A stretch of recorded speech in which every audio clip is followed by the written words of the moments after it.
Welcome back to Yesterday Today, bringing you the best of yesterday's radio today. I'm Jake Westbrook. This here is McLean Westbrook, and today we've got a bit of a Father's Day special for you guys. That's right. In honor of this most paternal of all holidays, it occurs to me that every week is a special episode. Well, like one of those TV shows in the 90s, you know, with the very special episode, except that's just every episode.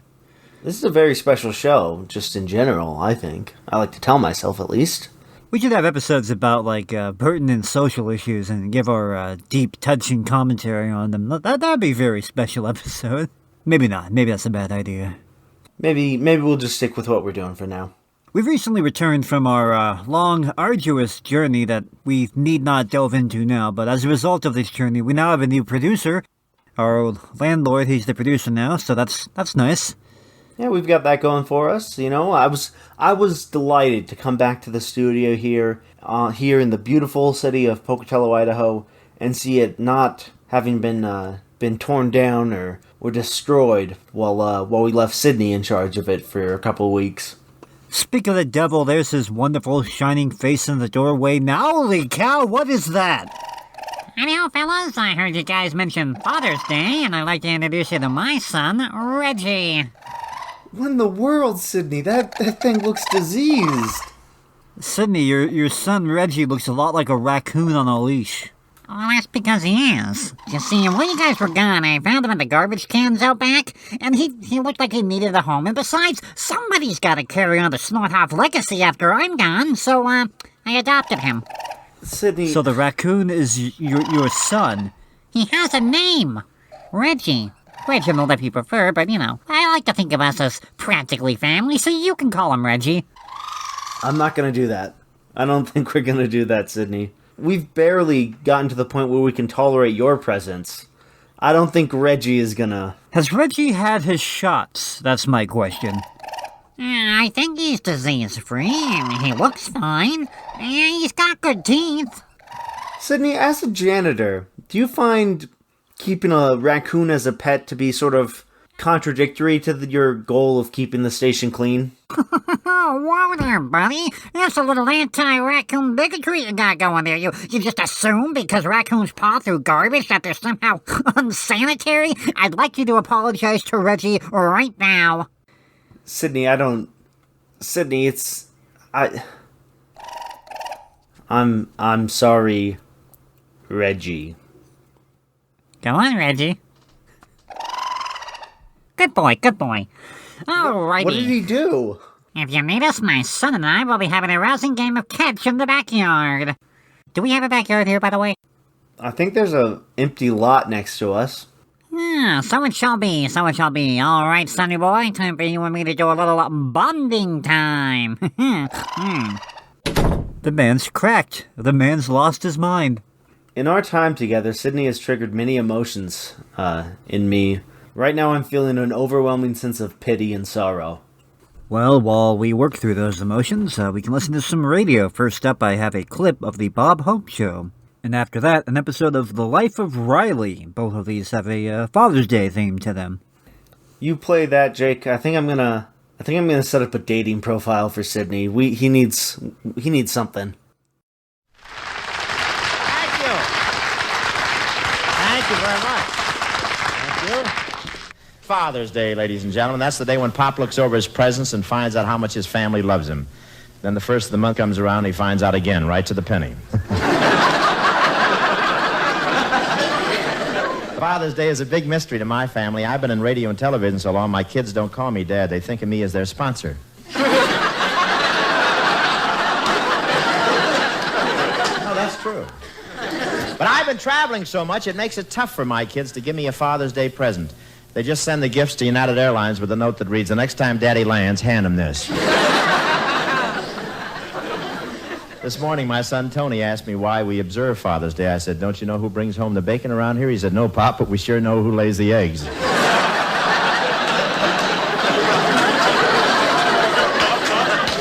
Dolores usually spends $1 for my present, so this year I hinted at a velvet smoking jacket. She said, "Don't be silly, you don't smoke velvet." But that's the nice thing about living in California, you know. If someone does give you a velvet smoking jacket, you can have velvet pants made to go with it and wear it as a suit. That is, if you don't object to people saying, "How are you today, Mr. Crosby?" Crosby's kids always remember Father's Day. Last year they gave Bing the Bank of America. They didn't know he'd already owned it. Yes, sir, the word father brings back a lot of memories to me, and there were times when I couldn't sit on those memories.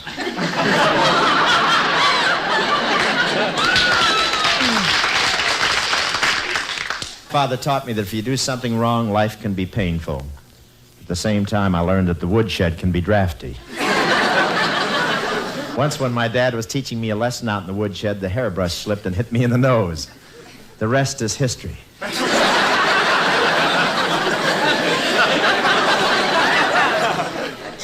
And again this year, all over America, fathers will get more ties than any other gift. Isn't that something? Dad works hard all year, and on Father's Day, he still gets it in the neck. Of course, I have 4 kids and do pretty well myself. On Father's Day, my kids reach into their piggy banks and give me back all the IOUs I put in since last Father's Day. And Dolores never forgets me on Father's Day either. Last year, she gave me a check. All I had to do was sign it. But I do get gifts from my kids. A few years ago, they gave me a book, How to Play Winning Golf. The next year, they gave me a book, How to Improve Your Golf. Last year, they gave me a book, Don't Let Bad Golf Discourage You. And I just found out what they're giving me this year. It's called How to Cheat at Scrabble.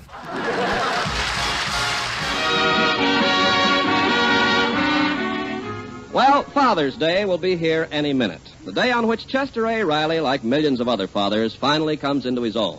At the moment, neither Riley nor his wife are at home, and his children, Babs and Junior, are cooking up a surprise that dear Daddy will never forget. Hello? Hello? Hello? Mendoza's clothing shop? Oh, Mr. Mendoza, this is Babs Riley. Yes? My brother and I have decided to buy that blue serge suit we picked out for my father. All right. Send your papa in, and I'll alter the suit to fit him. Oh, no, we can't do that. It's a surprise for Father's Day. Couldn't you alter it without him? Well, has he got another suit? Oh, yes. All right, bring that suit over, and I'll get his measurements from that. Oh, thanks, Mr. Mendoza. I'll be right over. What'd the tailor say? We'll take him one of Dad's suits so he can get the exact measurements for the alteration. Oh, that's a great gag. Come on, his old blue suit's here in the hall closet. Oh, here it is on this hanger. I'll run it down to the tailor and get back before Daddy gets home. Oh, boy, won't Pop be knocked over when we hand him a new suit? Oh, yeah, especially when he finds out we saved up for it out of our allowance. He'll be just crazy about it. Yeah, maybe he'll be crazy enough to raise our allowance.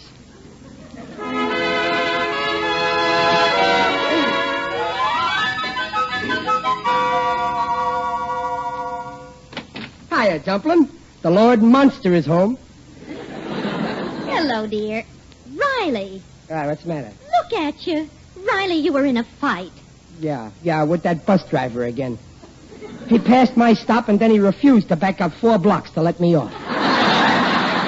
Oh, well, hang your coat up in the hall closet. I'll fix it later. Okay.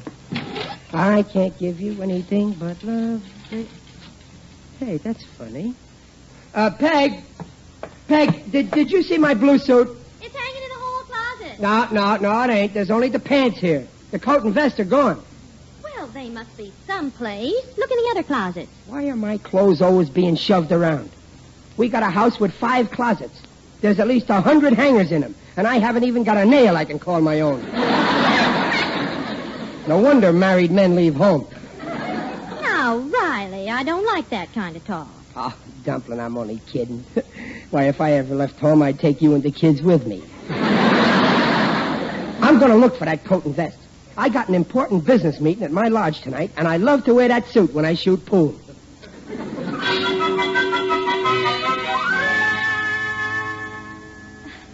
Well, here's my father's suit, Mr. Mendoza. Fine. Yeah, but where's the pants? Oh, they're in the hanger. Oh, all you got here is the coat and vest. Oh, gosh. The pants must have been on a separate hanger. Yes. Well, I'll measure the coat and vest right now, and you can take them home and bring me the pants. All right. Yeah, write down what I say. Okay. Sleeves, 32 and a half. Shoulders. Hey, Babs, Pop's home. Get out of that closet. But I forgot Daddy's pants. Gee, didn't the tailor get the measurements yet? Only the coat and vest. I'd put them back. Now I have to bring these pants over to him. That's the fact, so let's face it. Here comes Pop. Let's beat it. Come on. Come on, Ed, don't slam the door. I looked high, low, and medium, and I tell you the coat and vest is gone. Oh, that's ridiculous. Where could they go to? I don't know, but that was a high-class suit, and I'm sure the coat and vest didn't walk out of the house without the pants. Then where are they? I know. I should have thought of it before. A burglar. A burglar? Yeah. Well, then why didn't he take the pants? Maybe he's got pants. It must have been a burglar. I'm phoning the police. Now, wait, Riley, you can't be sure. Of course I'm sure. This ain't just guesswork. This is real circumstantial evidence. Police headquarters. Hello, police. This is Chester A. Riley, 1313 Blueview Terrace. I've been robbed. Who did it? Well, now, that's a coincidence. I was just going to ask you that. Any clues, Mr. Riley? Plenty. Look for a burglar with a coat and vest and no pants. What? The crook took a coat and vest, but he left his pants. I mean my pants. It's a blue suit. All I got left is my pants. All right, we'll look into it. Thanks, officer. What did the police say? They're going to look into my pants.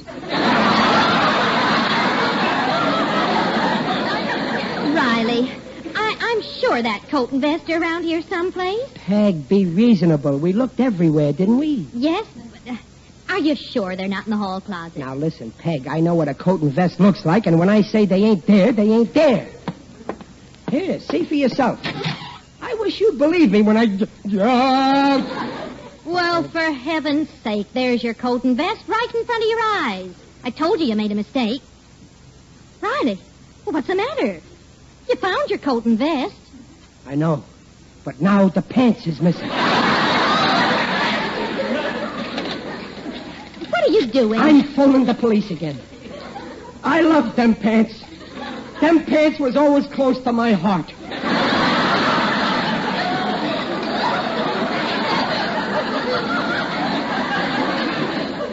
Hello, police headquarters. Hello, police.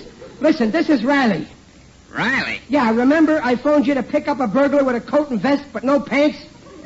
Yeah, what now? Well, drop my coat and vest and pick up my pants.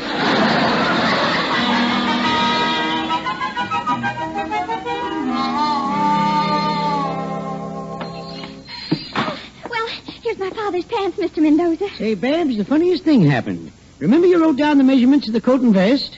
Yes, on a blotter. Well, my little boy was doing his homework here, and he spilled ink all over the blotter. What? Yeah, now I can't read the measurements. Oh, wait a minute. Maybe I can remember them. Oh, good. Well? I think the sleeve length was 59 inches. 59? Well, doesn't that sound right? Oh, no. With arms that long, your papa wouldn't need a suit. He'd have a coat of natural fur. Well, I better phone my brother and he'll bring the coat and vest over. Well, couldn't you just bring your father over here? And spoil the surprise? Oh, it's much more fun for Daddy this way. Hello, Junior. Listen.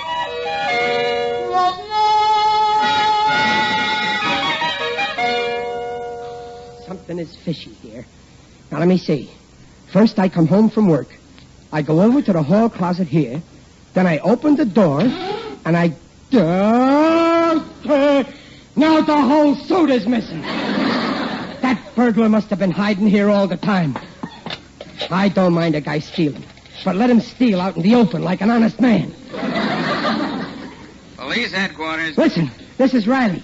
Remember I told you to look for a burglar with a coat and vest but no pants? Yes, but... And then I told you to look for a burglar with pants but no coat and vest? That's right. Well, never mind looking for a burglar with pants but no coat and vest. And don't look for a burglar with a coat and vest but no pants. Just look for a burglar with a coat, vest, and pants. Are you following me, officer? No, but I think maybe we should.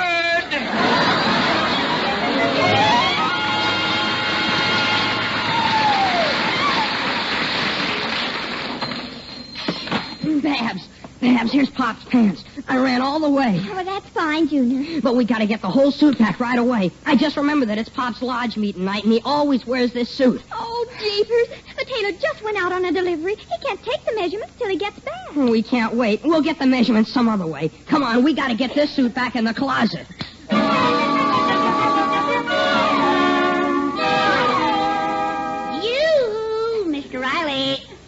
hello, Waldo. How's my little neighbor? Oh, my aching back. Your wife again, Waldo? Yes, Mr. Riley. My dear spouse is planning her vacation, and she asked me where I thought she should go. So I told her. Waldo, you didn't. Yes, I did. I suggested that she go to the Thousand Islands and spend a month on each island. Oh, boy, I bet she was mad. Oh, you should have heard her yell. But one of these fine days, I'll shut that big mouth of hers. How? I'll put alum in her lipstick. Yeah, well, I got troubles too, Waldo. Still no sign of the missing suit? Well, how did you know about that, Waldo? Well, I just happened to be passing your keyhole, and I heard you talking to the police. Oh, then you know all about it, huh? Oh, yes. First you saw the pants, but the coat and the vest were missing. Then you saw the coat and the vest, but the pants were missing. Now the whole suit's missing. Yeah, that's right, Waldo. What do you think I should do? Take a nice long sea voyage. There's nothing wrong with me. It's the truth. Believe me, Mr. Riley, this whole thing is just your imagination. No, it ain't. You know me for years. You know I'm a man without any imagination. Then you insist that the suit is really missing? For Pete's sake, Waldo, don't you start that. Come on into the house and you can look in the closet for yourself. Well, now, you don't have to drag me, Mr. Riley. I believe you. No. I want you to see with your own eyes that the suit is gone. Oh. After all, I'd be crazy to say the suit is missing if it wasn't. Here's the closet. There, look. Now, what do you see? Your blue suit? You see, didn't I tell you? It's back again. It's either back again or still here. If that suit is here, then where am I? Waldo, it's happened. What happened? It's finally happened. After 6 years of riveting, it's finally got me. I'm going berserk.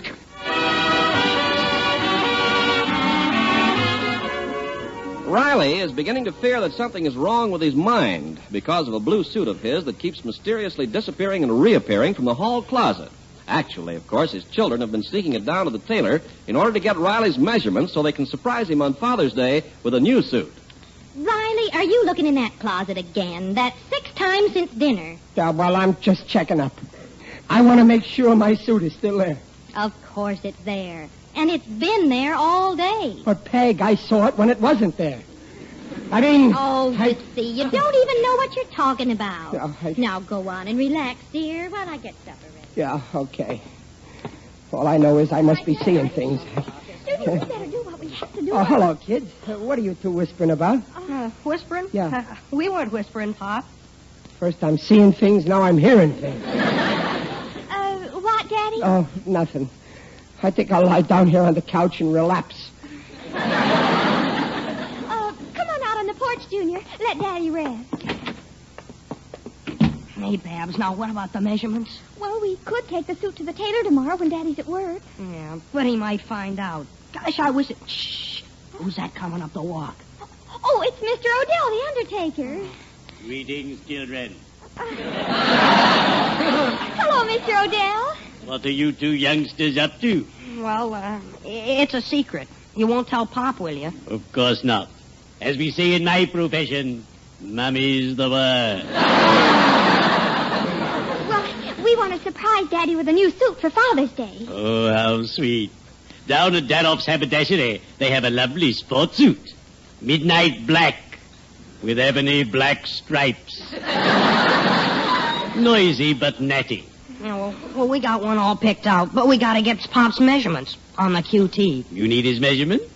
You've come to the right man. Oh, gee, could you get him? But don't let him catch on. Have no fear. I'll be subtle.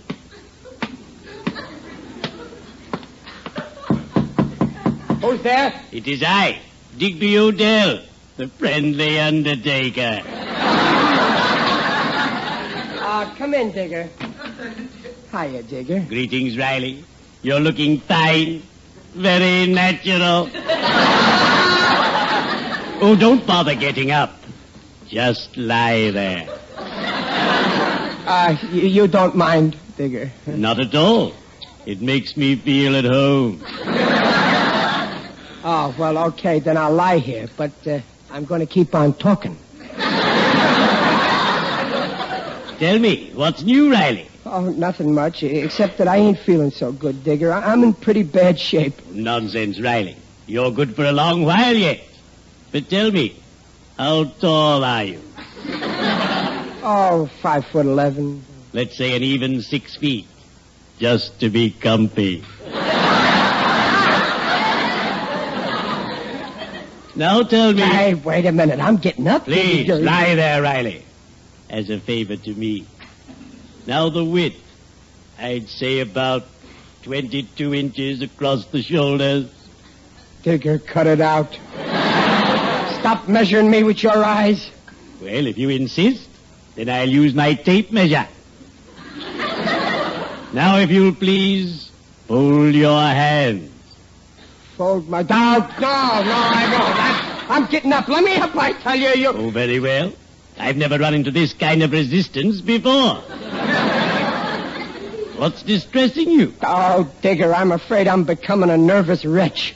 Ah, yes. Some years ago, my nerves affected me, too. I became terribly absent-minded. Was it bad? Ah, yes. The doctor advised that I bury myself in my work. And one day, by accident, I did. Oh, I was mortified. Yeah, but what should I do, Digger? Well, first, go to a doctor. The doctor? Yeah, that's just what I'll do. And if your doctor can't help you, I'll straighten you out. Well, cheerio. I'd better be shoveling off.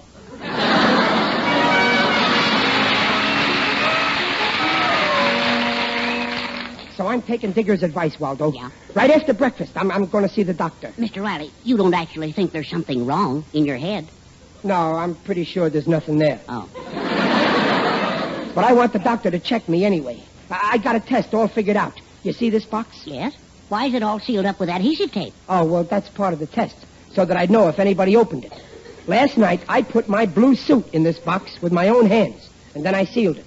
What are you driving at, Mr. Riley? I take this box to the doctor and tell him to open it. Yeah? If the suit's still in there, the doctor will say, Riley, you're nuts. There's nothing wrong with you. But if the suit ain't there, he'll just say, Riley, you're nuts.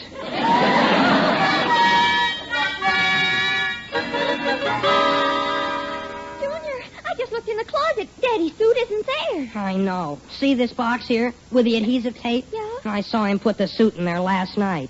Oh, I guess he's afraid of moths. Has he left for work yet? No, he's eating breakfast. Well, then come on. Let's sneak the suit over to the tailor. No, Pop's liable to see it's gone and get wise. I got a better idea. What? There's a box just like this one in Mom's closet. What's in it? Oh, a lot of old stuff of mine that Mom's been saving from when I was a baby. You know, rompers and rubber pants. Now, suppose we stick some adhesive tape on it, just like this one, then switch boxes. Pop will never know the difference. Oh, that's a wonderful idea. Quick, let's do it now. Good morning, Doctor. Hello there, Riley. How you feeling? I don't know. You tell me. Well, what's wrong? Look, Doc, when a guy sees things that ain't there and doesn't see things when they are there, does that mean he's crazy? Well, psychiatrists don't like to use the word crazy. It might mean that the individual is a victim of hallucinatory experiences, probably indicative of and, in fact, activated by an incipient psychoneurosis. I'd rather be crazy. But just what is the trouble, Riley? Well, you see this box, Doc? Mm-hmm. Last night I took off what I was wearing, and I put it in this box and sealed it up. Well, what about it? Well, I want you to open the box and see if it's still there. I don't see the point, Riley. Please, Doc, it's important. Well, all right, if you insist. Now, you take a seat over there. All right. I'll open the box. Thanks. Now, let's see what we have. Great Scott. Rubber panties. What's the matter, Doc? Ain't it there? Riley, I'd like to ask you a few questions. Tell me, are you sure you wore these last night? Yeah, positive, Doc. You see, this place where I went, there was ladies present. And I wanted to go formal. Riley. Yeah? Do you often have a desire to dress up like that? No. Not too often. Not around the house. Only when I go out among people. And I want to make an impression. Yes, I see. Desire to make an impression, huh? Yeah, sure. Of course, it's not a perfect fit. You see, since I first got it, I put on a little weight. Riley, what is your wife's reaction when you wear this garment? Oh, well, she thinks it's time I had a new one.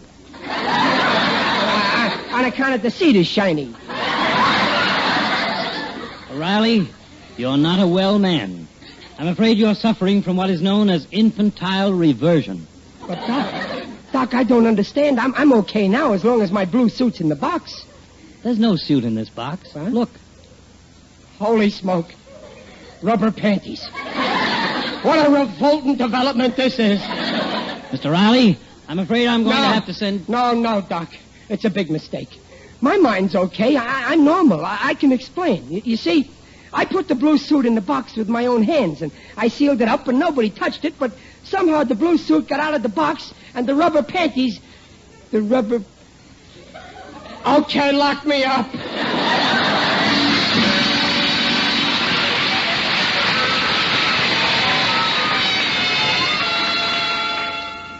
And then, Peg, the doctor gave me this here medicine and said that all I need is rest. But I'm going to go to another doctor who specializes in brains. I'm positive I need one. Oh, now, look here. There's nothing wrong with you. But, Peg, I was so sure that I put my suit in the box. How did it get out? You can't answer that. Yes, I can. There was a box in my closet just like yours, full of Junior's old baby clothes. And somehow the boxes must have gotten mixed up. No, it's my mind. I know it must be, because I put the adhesive tape on the box with my own hand. I got the new suit. Oh, boy, all finished. Yes, and it's a beauty. Oh, where's Daddy? He's in the kitchen with Mom. Sounds like she's giving him a lecture about something. Well, do you think Daddy suspects anything? Nah, he never even missed his old suit. Now let's hang it up here in the closet. That's a good idea. Hang the new suit right next to the old one. When he goes to get his pajamas in a little while, he'll get the surprise of his life. That's all there is to it, dear. Now take my word for it. You're perfectly normal. I am? Gee, that's awful sweet of you. But, Dumpling, how did I get mixed up like that? Oh, you probably went to the wrong closet and got the boxes mixed up. Yeah, sure, that's it. Can you beat that? Why, the whole thing is as plain as my face. I bet right now...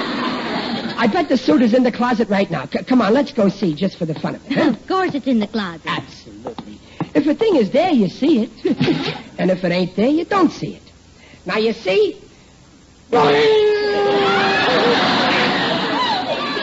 Now I see two blue suits there. Two suits. They're multiplying like rabbits. Two suits, but Riley... You see it too, Peg. You see, we're both crazy. Surprise. Huh? Pop, it's your new suit. We bought it for Father's Day. Oh, that's right, Riley. It is Father's Day tomorrow. No suit. But the old suit in the box with the baby clothes. A new suit? Old suit? Two suits? Gee, Daddy, aren't you happy about your new suit? Oh, sure. Sure, kids, sure. I'm happy. I'm as happy as if I was in my right mind.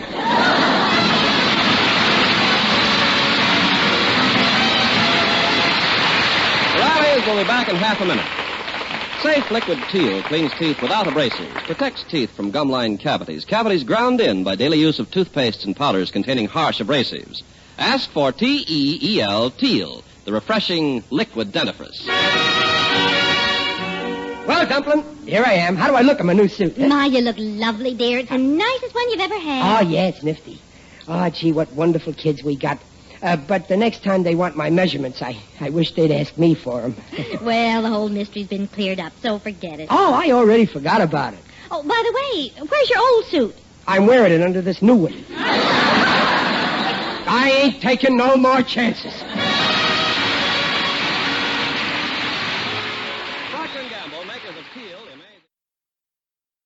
Welcome back to Yesterday Today, our Father's Day special, as it were.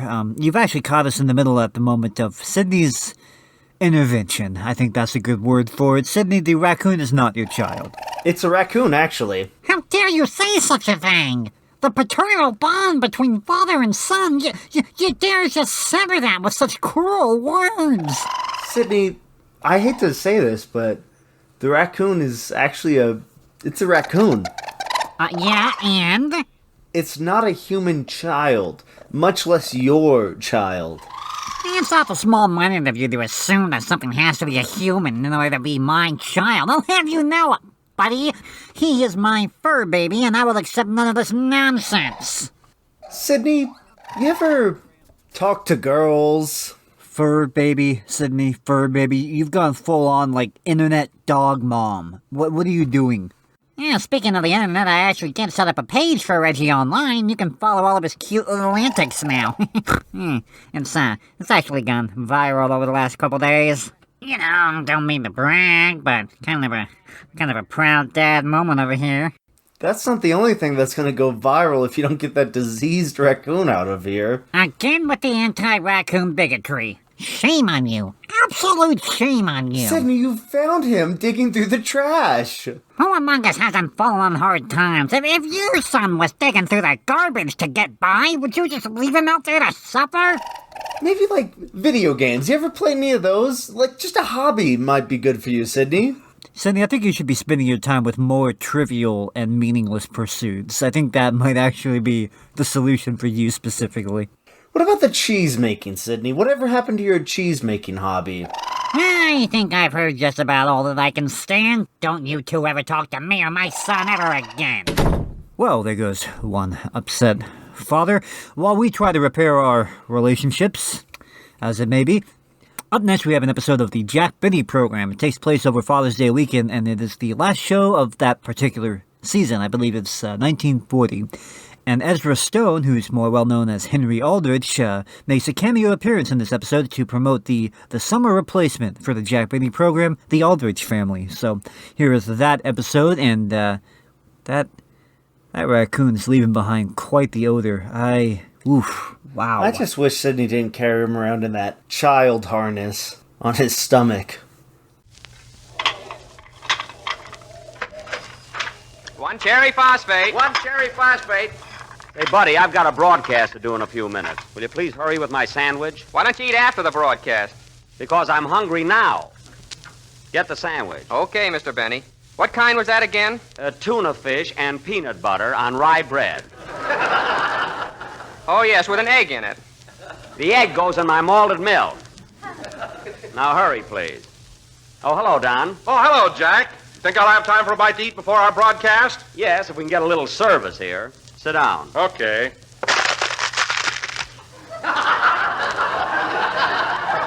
Well, there goes my new straw hat. That did it. Oh, that's too bad, Jack. I didn't see it. Is it crushed? Like a pansy in a dictionary.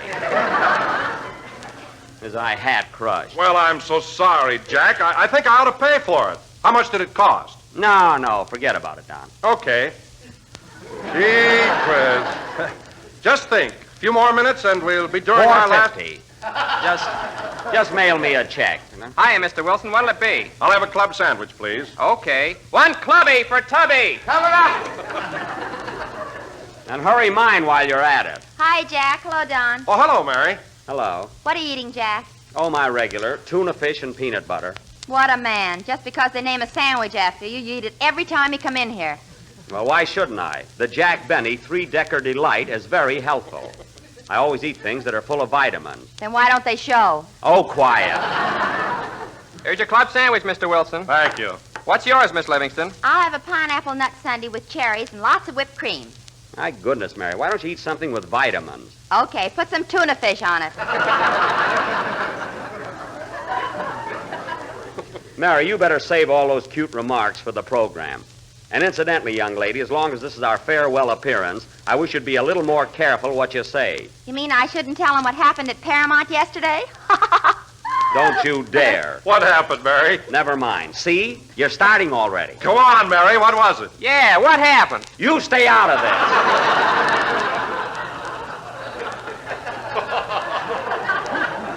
And get my sandwich.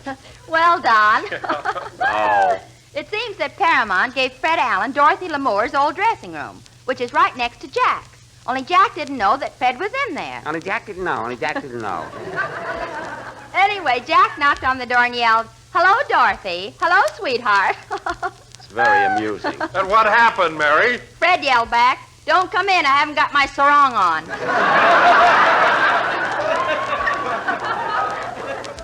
Yes, but he didn't fool me for a minute. But, Jack, I thought you told Mark Sandridge, the director, that you wouldn't make a picture with Alan. Well, we compromised, Don. Alan can be in the picture, but he has to be the straight man. He gives me all the leads, and I give all the answers. Well, that'll be a novelty. The questions getting the laughs. I'll get the laughs, don't worry. Here's your pineapple sundae, Miss Livingston. Thanks. Hey, wait a minute. She just got here. Where's my three-decker? Bill's putting a poop deck on it.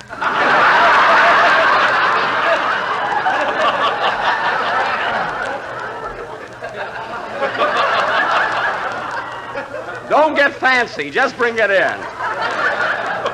Hiya, kids. You better step on it. We'll be on the air in a few minutes. Oh, hello, Phil. How are you? Hello, Don. Well, look who's on time tonight. What's the matter, Phil? Does your conscience bother you because this is our farewell program? Holy smoke, is this our last broadcast? I better start saving my dough. Yes, Maestro, you have about 30 minutes left to get an annuity. So make it snappy. What'll it be, Twitch? Hiya, Bub. Just give me a glass of water. Glass of water? Okay. Put some bromo in it. I thought so. A bromo seltzer, eh? One Phil Harris special. Coming up.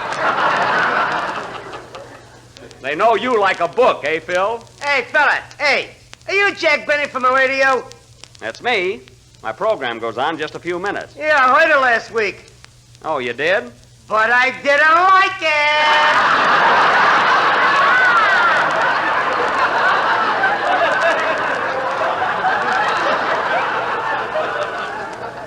That's too bad. You know, I can't please everybody. Yeah, especially me. Well, so long. I'll be listening.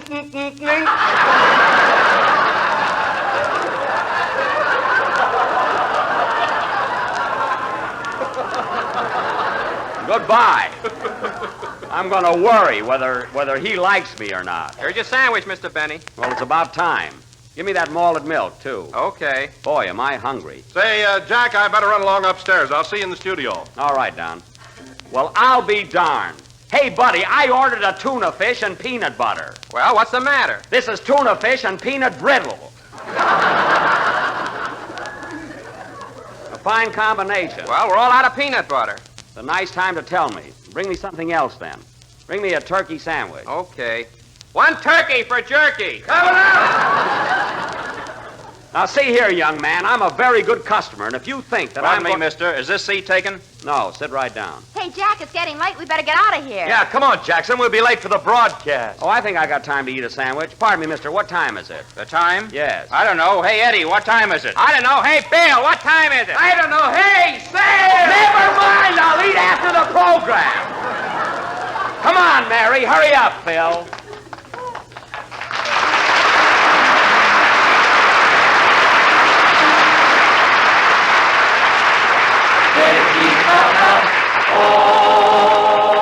The Jell-O program, starring Jack Benny, with Mary Livingston, Phil Harris, Dennis Day, and yours truly, Don Wilson. The orchestra opens the program with Down by the Ohio.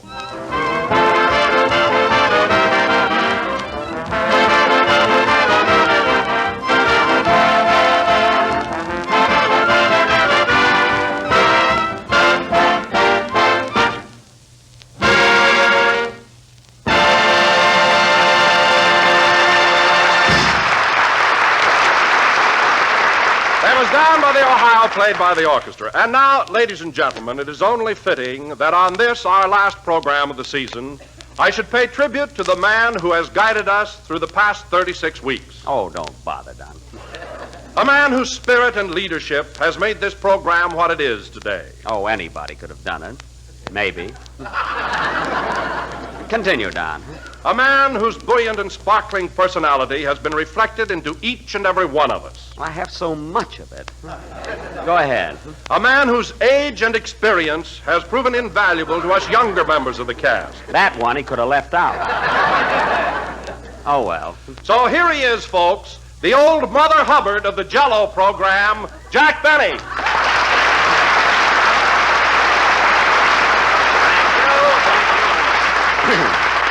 Hello again. This is Jack Benny talking. Old Mother Hubbard. That's a fine introduction on Father's Day. Don, as long as you started out so beautifully, why didn't you finish with something sentimental like, here he is, folks, the genial skipper of the good ship Jell-O, Jack Benny. Now, that would have been swell. Well, to tell you the truth, Jack, that sounds a bit too corny. Oh. Well, now that you mention it, it does sound a little like one of Phil Harris's mental nuggets. There you go again. Oh, boy, am I glad this is the last broadcast. You are? Yeah. Next week I'll be out on the road playing those one-night stands where people appreciate me. Phil, you stay in a town longer than one night and see what happens. So you start on the road next week, eh? What's your itinerary? Plain suits for the boys and a sport outfit for me.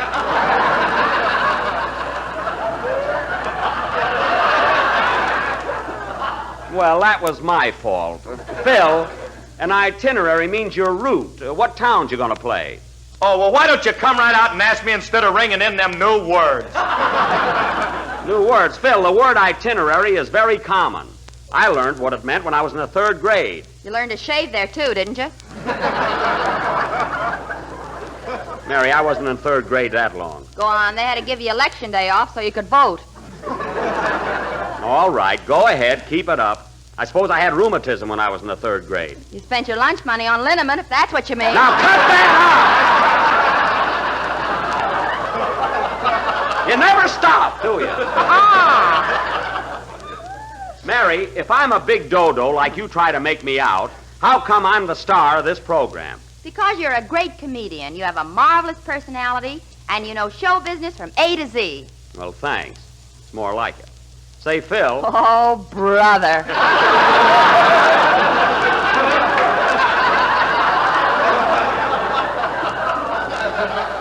Now, don't spoil it. Say, Phil, as I started to ask you before I was sent back to 3rd grade, what's your route? What towns you going to play? Well, tomorrow night we open in San Bernardino, then we go to Santa Barbara, then Long Beach, then San Diego. I see. Then the following night we go to Fall River, Massachusetts. Fall River, Massachusetts? How are you going to get there in one night from San Diego? I don't know. Is it much of a drive? You hear that, fellas? What a schedule. That'll be a fine vacation touring the country with those 18 downbeat derelicts.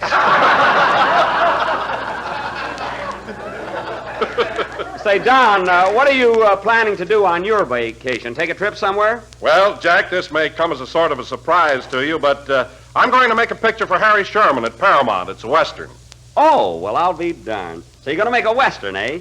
Are you going to ride a horse, Don? Yes, sir, and you ought to see that animal. It's a beauty. So was Jack Straw Hat till you sat on it. Yeah, $4.50. Well, tell me about your picture, Don. Is it an interesting story? Oh, very.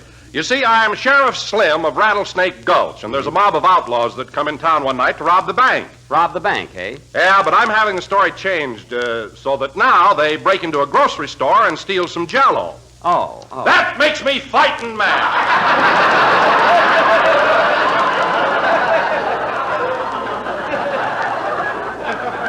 Well, I should imagine it would. What's a bank? So what,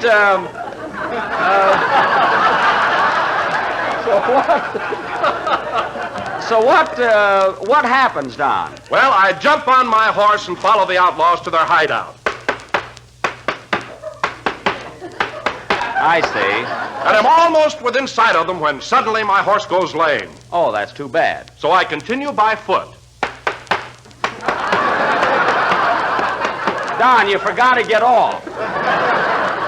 And what happens next? Well, to make a long story short, I capture the bandits, bring back the Jell-O, marry the grocer's daughter, and we have 6 delicious children Don't named... tell me. I can guess. Imagine a kid named Lemon Wilson. Well, it sounds like a fascinating story, and I wish you luck, Don. And now, ladies and gentlemen, going from Buck Wilson Rides Again to our vocal interlude, Dennis Day, our young tenor, will offer... Dennis isn't here yet. He isn't? You think he'd be on time for our last program. Look, Jack, there he is, sitting out in the audience with his mother. Where? See that lady with the little boy on her lap? Well, I'll be darned. Hey, Dennis, what are you doing out there? I'm watching the program. Well, get up here. You're on it. Okay. Come on, Ma. Would have to bring his mother with him. Oh, Jack, it's our last show. What do you care? She's always got a chip on her shoulder. The old... Oh, good evening. Good evening, Mrs. Day. Good evening, Mr. Benny. I'm so happy to see you. Well, you certainly don't look it. You see? You see what I mean? You see? There. Oh. You know, Mrs. Day, I don't like to say this, but since you've stayed away from the program, Dennis and I have been getting along fine, and he's improved tremendously. He's got more volume to his voice, more assurance, and more poise. Then why don't you give him more money? Because he's young yet. That's why. Shirley Temple made $1 million before she was 10 years old. Shirley Temple? Yes. Well, hang some curls on your brat, and we'll dick her.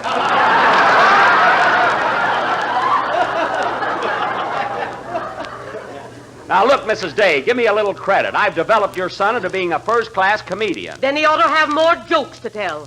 Oh, now you want jokes for him. Well, for your information, Mrs. Day, there are just so many jokes in our script. And when this pack of wolves come in here Sunday night, your lamb is lucky if he gets to sing. And now, ladies and gentlemen, before we conclude this final broadcast, I would like to announce that on Sunday, October the 6th, Mary, go away, we will return to the air for the same sponsor at the same time and with the same cast. Mary, Phil, Don, Dennis, Andy, and Rochester, who is now touring in vaudeville. Incidentally, Jack, who's taking over our summer show? Has it been settled yet? Yes, Don, the Aldrich family is going to move in for 3 months. As a matter of fact, young Henry Aldrich is dropping in here in just a little while. I want you all to be very nice to him. He'll probably be scared stiff in front of a microphone. Huh? Scared in front of a microphone? Why, Henry Aldrich is a veteran in radio. Why, he can't be. He's just a kid. Sure, but he's had his own program for the past 2 years.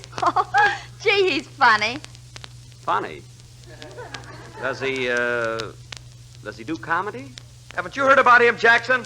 Why, that kid's a riot. He's terrific. He is? And he's young, eh?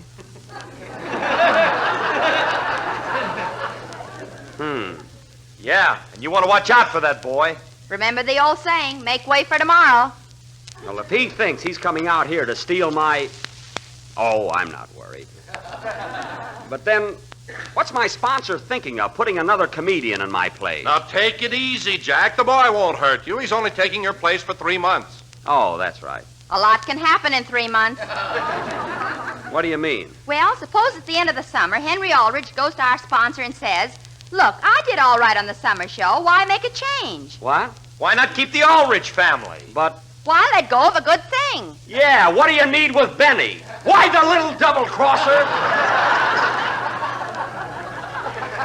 I'll punch that Aldrich kid right in the nose. Now, Jack, don't get excited. The kid doesn't mean any harm. Then why is he trying to put me out of work? Especially at my age. Ooh, my back. All of a sudden, you're old and feeble. Oh, no, I'm not. Well, fellas, that's the way they want it, all right. Heaven knows I try to entertain the American public. But that's life, I guess. It's life. Jack, what are you talking about? You'll be back on this program next October. Don't try to soften the blow, Don. I can see the handwriting on the wall. Thank heaven I've saved a few pennies. Ye gods, have you got that fortune in pennies?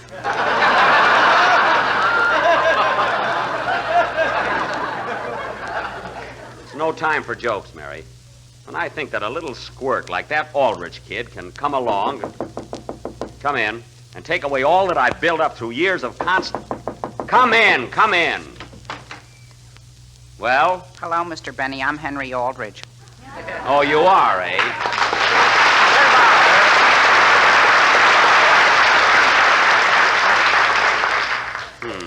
He got a nice hand there, didn't he?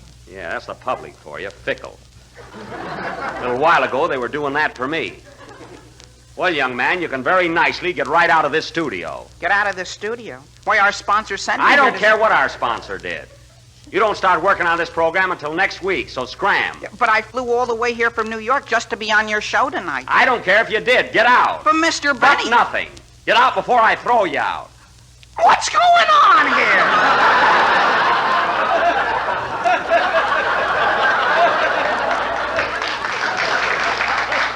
You know what's going on.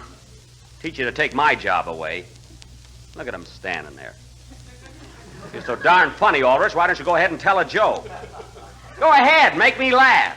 Gee whiz, Mr. Benny, I can't understand all this. I came all the way from New York to be with you tonight. Who cares? I'm bewildered. Everybody told me you were such a nice fellow. I heard a little bit about you, too, buddy. Now, please get out of here. Oh, Jack, do you have to fall for everything? We were only kidding you. Why, of course. You don't have to worry, Jack. It's just a rib. Rib nothing. I can look right at that boy and see he's got talent. Can't pull the wool over my eyes. Hair either. Quiet. I'm worried enough. Oh, wake up, Jackson. This kid isn't trying to take your job. But my goodness, Mr. Benny, I think you're the greatest comedian in the world. You're my ideal. I am, eh? Honest. Why, I'd rather go without supper than miss you on Sunday night. Oh, yeah?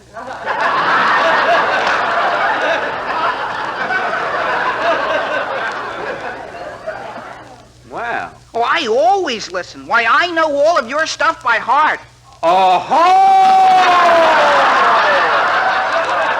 Put up your dukes! Put them up, kid! Grab him! Jack, what's the matter with you? Calm down! Calm down? You just heard him admit he was stealing my stuff. Oh, no. You misunderstand me, Mr. Benny. All I meant was you're so funny that I can't help but remember everything you do. Oh. Oh, I see. Well, and I'm sorry I made that pass at you.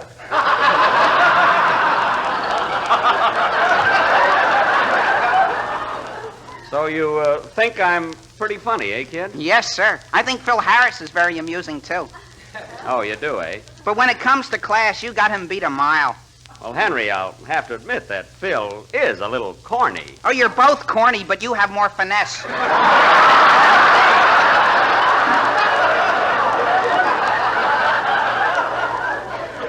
Now, look, Henry. See what I told you? The kid's a panic. Yeah. Now, look, Henry, there are a couple of rather personal things I want to talk to you about. I'll tell you what, let you and I run down to the drugstore. I want a sandwich anyway. I'll talk to you there. Okay. Well, so long, everybody. So long, Henry. So long. Good luck on your summer show. Gee, thanks. Goodbye, Mary. Give me a kiss. Kiss Henry. Oh, so long. I'll see you later. Come along, Henry. Okay, Mr. Benny. Well, Henry, now here's what I want to talk to you about. You see, I do a comedy show 9 months out of the year. Now, you're coming on for the summer, and I think our audience would like a contrast. What do you mean, Mr. Benny? Well, why don't you do a dramatic show or read poetry or something? Well, you see, the Aldrich family has been very successful on the air. We want to continue with it. Oh. But, Henry, people get tired of laughing all the time. Why don't you introduce a serious note? You know, make people cry. Cry, Mr. Benny? Sure, that sob stuff goes over big. I smell a rat. Oh. Well, look, Henry, here's another idea. Have you ever considered doing a sort of an adventure serial? Something with suspense and action. For instance, look, you can be lost in the jungle. Savages and wild animals will be after you. You know, make a real thriller out of it. No comedy, eh? No, not in the jungle, Henry. Well, I don't think our sponsor would like that. Oh. Well, here's the drugstore. Let's go in and have something. Look, Henry, don't you want to show the sponsor how versatile you are? I want to get laughs, Mr. Benny, just like you do. Oh. Hey, buddy, give me a tuna fish and peanut butter sandwich. Okay. Let's try it again.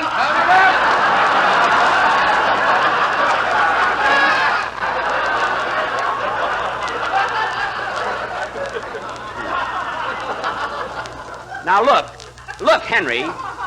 Henry, let me paint a picture for you. Say, for instance, you're lost in the jungle, and week after week, People will be tuning in to find out what's happening to you. They're worried about you. They'll be on edge. Did the Golden Dragon get Henry, they'll say. Or have the cannibals got him?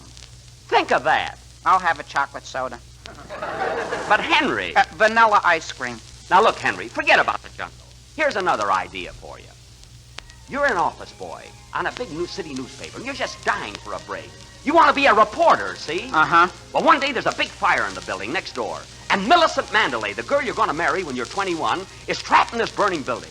You hear her screaming, Henry! Henry, help me! Help! No soap. Listen. So hearing her cries, you dash right into the blazing inferno. Think of it, Henry. Flames to the right of you, flames to the left of you. I tell you, Henry, this is the kind of...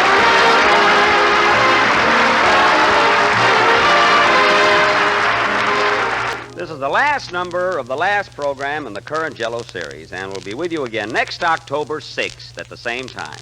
Meanwhile, I hope you will all enjoy The Aldrich Family starring Ezra Stone beginning next week. Before signing off, I'd like to thank our listeners everywhere and the members of my cast for their splendid cooperation. I would also like to thank my authors, Bill Morrow and Ed Boulogne, who worked with me in the preparation of my material. And oh yes, I think I better thank Ezra Stone, too. You're welcome, Buck. Good night, folks. See you next fall.